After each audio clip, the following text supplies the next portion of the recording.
नमस्कार, मैं Rajeev Chaudhary 24 hour studio news से। अभी मैं जनपद शामली के गांव मुंडेट में हूँ। मुंडेट ये गांव शामली आबादी के अंदर आ चुका है। बताया जा रहा है कि 2031 योजना के तहत यह है ज़मीन। मैं कैमरामैन को कहूँगा कि यह ज़मीन दिखाए।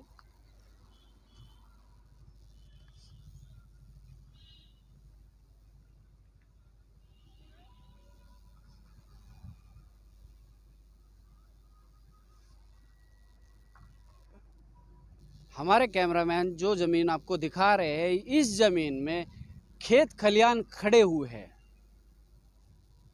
यह यहाँ के अधिकारी बताते हैं कि यहाँ बहुत ज़ोरों से फसल हो रही है, जबकि यह ज़मीन आबादी में आ चुकी है। 2031 योजना के तहत यह ज़मीन खेत खलियान की है। बात करेंगे यहाँ के खेत खलियान के मालिक से।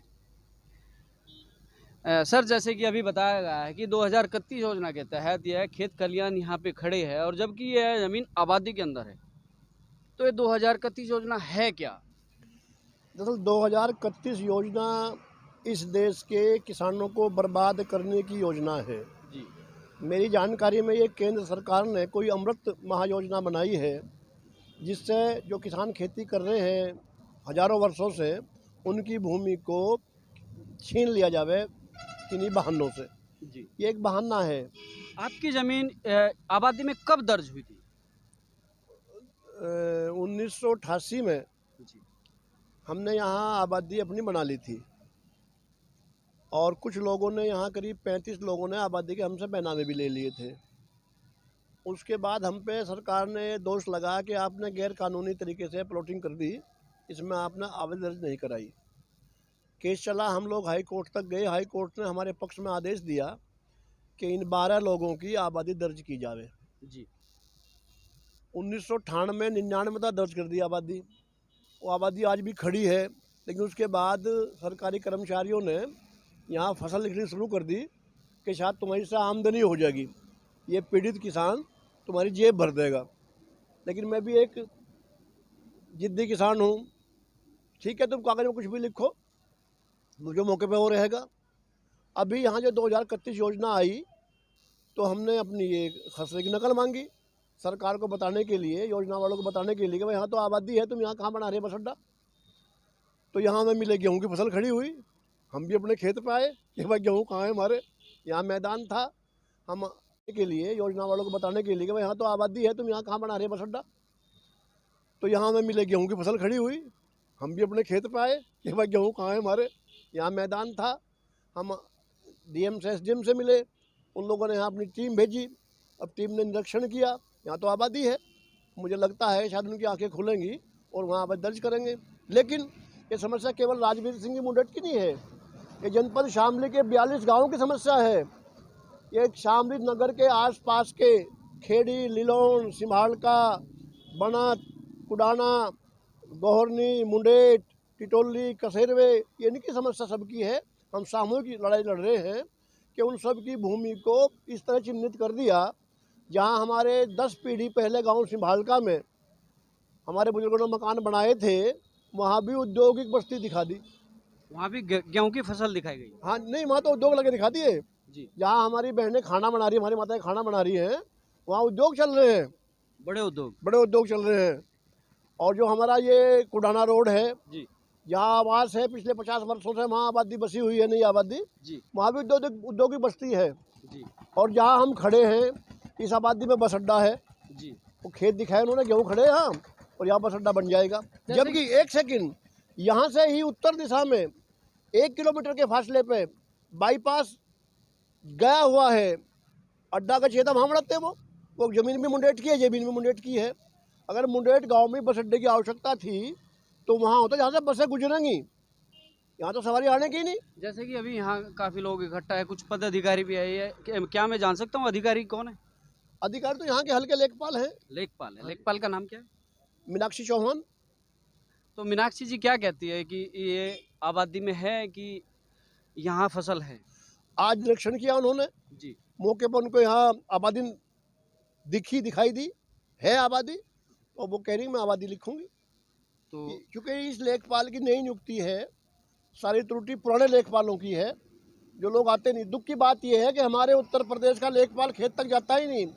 कानून तो यह है कि ग्राम स्तर के अधिकारी को गांव में निवास करना, लेखपाल हो, कानूगो हो, पेट्रोल हो, पटवारी हो, इन सबको गांव में रहना। इन सब लोग शहर में रह रहे, गांव में आते भी नहीं। वही तो कागज ये तनख्वाह सरकार से फ्री ले रहे हैं। नहीं, फ्री तो नहीं ले रहे, लेकिन उल्टा हो गया, जिनकी सेवा में इन्हें आना चाहिए था वो लोग इनकी सेवा में जाए। तो आइए बात करते हैं यहाँ के कुछ और गांव के भी व्यक्ति आए हुए हैं, बात करेंगे उनसे भी और लेखपाल से भी बात करेंगे। भाई साहब, आपका नाम? मेरा नाम मोनू चौधरी। मोनू जी, क्योंकि जैसे सत्ता का परिवर्तन होने वाला है, जी सत्ता के परिवर्तन में अब नई चीज़ें आएंगी, नई विकास योजनाएं तैयार होंगी, नया खाका बनेगा। जी हमारे दोनों राष्ट्रीय अध्यक्ष बड़े पढ़े लिखे और जो है जैन चौधरी जी हैं, सुलझे हुए हैं। सुलझे हुए हैं। लंदन स्कूल ऑफ इकोनॉमिक्स से वे पढ़े लिखे हैं, उन्हें इकोनॉमिक्स की बहुत जानकारी है। हमारे अखिलेश जी भी बहुत काफी सुलझे सुलझे हुए पढ़े हुए हैं, उन्होंने शासन किया 5 वर्ष। जैसे कि तो अभी नई योजनाएं आएंगी जी और योजनाएं लागू होनी चाहिए, लेकिन वास्तविकता वो धरातल पर होनी चाहिए। एक इंडस्ट्रियल एरिया पहले से ऑलरेडी बना हुआ है कंडेला में, जी और दूसरे इंडस्ट्रियल एरिया की मेरे समझ में मैं समझता नहीं कि जरूरत दूसरे नहीं। की ज़रूरत है। हर एरिया को आप जो है, क्योंकि उसके मानक भी पूरे होने चाहिए बिल्कुल। और उसकी जो है जन सुविधाएँ आधार पर देखनी चाहिए। जैसे पूर्व में एक मैं एग्जाम्पल देता हूँ आपको कि पूर्व में जो है ये बराबर में जो स्कूल बना है जवाहर नवोदय विद्यालय, उसको पूर्व सांसद जो है हमारे स्वर्गीय बाबू हुकम सिंह जी ने कोटसमा गांव में दिया था। जी कोटसमा गांव बिल्कुल हरियाणा से टच में था जी और वहाँ पर सुरक्षा बच्चों की जो बोर्डिंग्स में रहते थे उनकी व्यवस्थाएं वो वहाँ उतनी अच्छी नहीं हो सकती थी। जैसे पूर्व की सरकार का एक और गलत फैसला है, वो बाद में बाबूजी ने जो है सभी के सुझाव पे वो शामली में उसको स्थानांतरित किया। वो उन्होंने बहुत अच्छा कदम उठाया था, क्योंकि यहाँ अधिकारियों की निगरानी में बच्चों की सुरक्षा, पढ़ाई सभी पर ध्यान दिया जा रहा। अब इसी तरह एक गलत फैसला ये है कि जो पूर्व में यहाँ पर डायट है, जो प्रशिक्षण केंद्र है, जिला प्रशिक्षण केंद्र है, वो शामली से उसको स्थानांतरित करके चरथावल पर, जिले की एक कोने पर, एक सीमा पर ले जाकर, जहाँ कोई आवागमन की भी सुविधा नहीं है, जी वहाँ पर स्थानांतरित किया गया। इस तरह के जो योजनाएं ज़बरदस्ती जो थोपी जाती है, ये एक एग्जाम्पल दिया। उस तरह की योजनाएं नहीं होनी चाहिए। धरातल पर कोई योजना लाने से पहले सुझाव होने चाहिए, जनता के होने चाहिए, क्षेत्र वालों के होने चाहिए, सामाजिक संगठनों के होने चाहिए, और जो वास्तविक विकास है वही ज़मीन पर आना चाहिए। नहीं, जैसे कि अभी राजवीर सिंह मुंडेट है, यहाँ भी आप भी हो और यहाँ बताया गया है कि सिंभाल का लिलोन खेड़ी कई गांव इससे पीड़ित हो चुके हैं। 2031 में योजना महायोजना आई है, उससे पीड़ित हो चुके हैं और ये तो देखो सर्व समाज का काम है। इनके साथ क्या ये योजना आपके हिसाब से यहाँ लागू होनी चाहिए या नहीं? यस या नो? देखिए, मैं आपको 2 एग्जाम्पल दे दिए सरकार के। एक में सरकार ने जो है अपनी गलती मान के सुधार किया, जवाहर नवोदय विद्यालय। दूसरा जो है प्रशिक्षण का है, डाइट का। प्रशिक्षण जिनका होता है, किसी भी अध्यापक से आप पूछिए, 100 के 100% जो जिनको प्रशिक्षण लेना है वो उसको योजना को गलत बता रहे, स्वयं थोपी गई योजना है। तीसरा मैं एक उदाहरण देता हूँ कि सड़कें, जो मकान तोड़े गए थे, इसमें जो है सड़क। तो आप भी इसी 2031 योजना के तहत पीड़ित है? नहीं, मुझे इसके बारे में सही तो यह है कि जानकारी नहीं है। जी तो आप बात तो मैं ये भी कह रहा था कि उनसे बात करें। मेरी यहाँ प्रॉपर्टी नहीं, कुछ नहीं, तो मैं तो इसके बारे में कुछ कह नहीं पाऊंगा। मुझे अभी पता लगा इसके बारे में, नहीं तो बताता जरूर अगर कुछ knowledge जी है। जी जी। यहाँ भी कुछ पदाधिकारी भी आए हैं और भैंसवाल से उमेश जी भी आ चुके हैं, जिला पंचायत सदस्य। बात करेंगे इनसे। जैसे सर कि विवेक जी से करो। 2031 महायोजना आई हुई है, इस योजना के तहत आप क्या कहना चाहेंगे? यह महायोजना धरातल से बिल्कुल परे है। यह योजना धरातल से बिल्कुल परे है और मौके पर इसका जाकर मौके पर सर्वा कराकर यह योजना लागू की जाए। यह जो है ऊपर से सैटेलाइट से बनाई गई है। योजना लागू होनी चाहिए कि नहीं? योजना जो है शामली में वैसे ही बहुत विकास है, यहाँ पे योजना का कोई औचित्य नहीं बैठता। योजना यहाँ पे नहीं होनी चाहिए, पहले से विकास है। पहले से ही विकास है शामली में। उमेश जी, क्या ये योजना यहाँ होनी चाहिए कि नहीं? राजीव जी, धन्यवाद। 2031 की योजना है और आपका हमारे चैनल में तहे दिल से स्वागत है। और मैं फिर आपसे यही कहना चाहूँगा, जैसे कि मुंडेट गांव में और भी काफ़ी अलग अलग गांव में यह योजना पारित कर दी गई है और लोगों को अभी तक पता नहीं है, क्या ये योजना ये लागू होनी चाहिए कि नहीं? देखिए राजीव जी, धन्यवाद आपका। देखो, योजना और विकास, ये तो प्रकृति का नियम है तो हमेशा निरंतर चलता रहता है और चलना चाहिए। जी। विकास की योजनाएं होनी चाहिए, लेकिन वो धरातल पर जो है उनके लोगों से सुझाव लेकर और उनसे सुझाव के आधार पर और सभी सामाजिक संगठनों से, राजनीतिक संगठनों से राय लेकर ये कार्य करना चाहिए, क्योंकि सत्ता का परिवर्तन होने वाला है। सत्ता के परिवर्तन में अब नई चीज़ें आएंगी, नई विकास योजनाएं तैयार होंगी, नया खाका बनेगा। जी। हमारे दोनों राष्ट्रीय अध्यक्ष बड़े पढ़े लिखे और जो है जयंत चौधरी जी हैं, सुलझे हुए हैं। लंदन स्कूल ऑफ इकोनॉमिक्स से वे पढ़े लिखे हैं, उन्हें इकोनॉमिक्स की बहुत जानकारी है। हमारे अखिलेश जी भी बहुत सुलझे हुए पढ़े हुए हैं, उन्होंने शासन किया 5 वर्ष। जैसे कि तो नई योजनाएं आएंगी और योजनाएं लागू होनी चाहिए, लेकिन वास्तविकता वो धरातल पर होनी चाहिए। एक इंडस्ट्रियल एरिया पहले से ऑलरेडी बना हुआ है कंडेला में, और दूसरे इंडस्ट्रियल एरिया की मेरे समझ में मैं समझता नहीं कि दूसरे की ज़रूरत है। हर एरिया को आप जो है, क्योंकि उसके मानक भी पूरे होने चाहिए, बिल्कुल, और उसकी जो है जन सुविधाएँ आधार पर देखनी चाहिए। जैसे पूर्व में एक मैं एग्जाम्पल देता हूँ आपको कि पूर्व में जो है ये बराबर में जो स्कूल बना है जवाहर नवोदय विद्यालय, जैसे अंग्रेज़ों के टाइम पे होती थी। माल रोड जो है पॉश एरिया होता था, माल रोड उनके लिए होती थी, गांव वालों के लिए कुछ नहीं होता था। वही हालात इस सरकार का रहा है। मेरे हिसाब से तो योजना अभी ये लागू होनी नहीं चाहिए। नई सरकार आएगी, नए विकास की योजनाएं बनेगी, उसी आधार पे लागू होनी चाहिए। तो मैंने उमेश जी से बात की, यहाँ के जो पद अधिकारी है उनसे भी बात करेंगे, पूछेंगे कि जैसे कि अभी ये यहाँ गेहूँ दिखाए जा रहे हैं, ये सबसे पहले तो आबादी की ज़मीन है और इस ज़मीन के चलते बात करेंगे। भाई साहब, आपका नाम? मेरा नाम एडवोकेट कमलवीर है। कमलवीर जी, जैसे कि आपकी ज़मीन अभी आबादी में पहले आपने 88 में दर्ज कराई थी और अभी यहाँ फसल खड़ी हुई है। नहीं, फसल कहाँ है यहाँ? तो असल में चक्कर क्या हुआ कि ये तो फसल है ना, अभी यहाँ लेखपाल जी भी आए हुए तो नहीं, इनको दिखाया है हमने, जो यहाँ पे मौका कराया, इनको मौका मुआयना कराया है। इस मुआयने के तहत जहाँ आबादी है वहाँ आबादी दर्ज कर रहे हैं। जहाँ हम यहाँ पे 1988 से हमने कॉलोनी डेवलप कर ली थी अपनी भूमि को, और यहाँ पे व्यावसायिक हमारा धर्म कांटा भी चल रहा है और भी बिजनेस बहुत सारे हमारे चल रहे हैं। यहाँ पे कुछ लोगों ने बेनामी प्लॉट लेकर के भूमि को 143 करा करके अपना व्यावसायिक और आवासीय काम यहाँ चल रहा है, सब में मुआयना करा दिया है।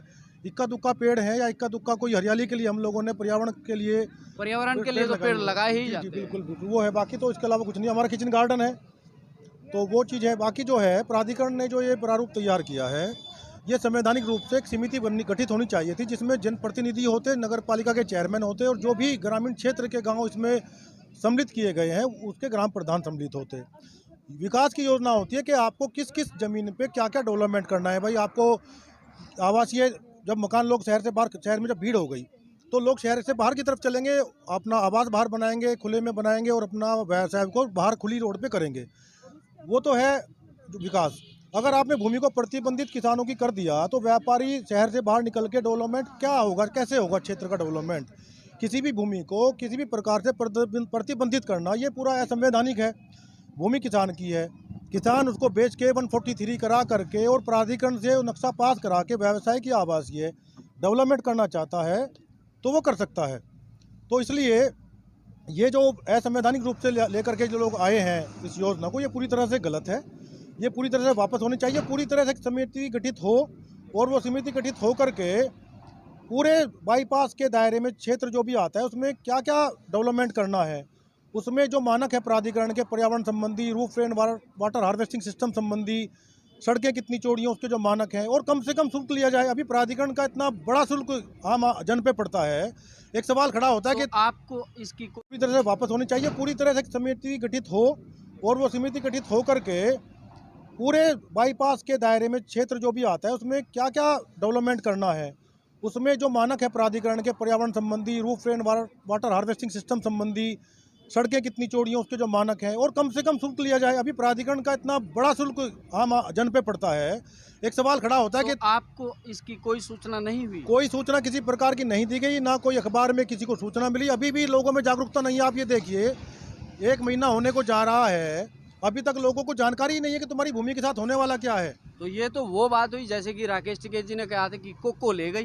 हाँ बिल्कुल वही हो रहा है। ज़मीनें जब यहाँ प्रतिबंधित कर दी जाएगी तो यहाँ पे विकास किस तरह से होगा? विकास तो रुक जाएगा जब खरीद फरोख्त नहीं होगी। सरकार को राजस्व की भारी कमी आ जाएगी। बैनामे होते हैं जो शहर के आसपास या ग्रामीण क्षेत्रों में, उसी से तो राजस्व मिलता है। बैनामों पे प्रतिबंध लग जाएगा।